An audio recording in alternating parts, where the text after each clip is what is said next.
Hey guys, ഇന്ന് നമുക്ക് ചക്കക്കുരു കറി ഉണ്ടാക്കിയാലോ. ചക്കക്കുരു മാങ്ങയും ഉണക്കച്ചെമ്മീനൊക്കെ ഇട്ടിട്ട് ഒരു കറി.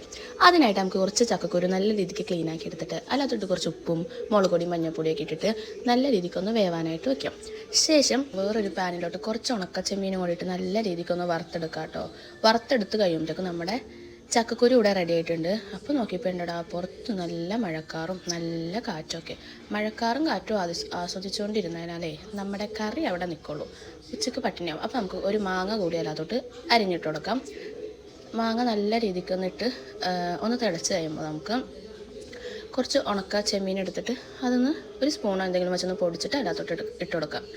അതും ഒന്നൊന്ന് ചെറുതായിട്ട് തിളച്ച് കഴിയുമ്പോൾ നമുക്ക് അതിനകത്തോട്ട് അരിപ്പ് ഒഴിച്ചു കൊടുക്കാം. നമ്മൾ ഉണ്ടാക്കി വെച്ചിരിക്കണ തേങ്ങയും മഞ്ഞൾപ്പൊടിയും കൂടിയുള്ള ആ ഒരു അരിപ്പ് ഒഴിച്ചു കൊടുത്ത് അത് തിളക്കൊന്നും വേണ്ട, കുറച്ചൊന്ന് ചൂടായാൽ മതി. തിളച്ചതിന് പൊങ്ങൊന്നും വേണ്ട, ഒന്ന് ചൂടാകുമ്പോഴത്തേക്കും നമ്മുടെ സ്റ്റൗ നമുക്ക് ഓഫ് ചെയ്യാം.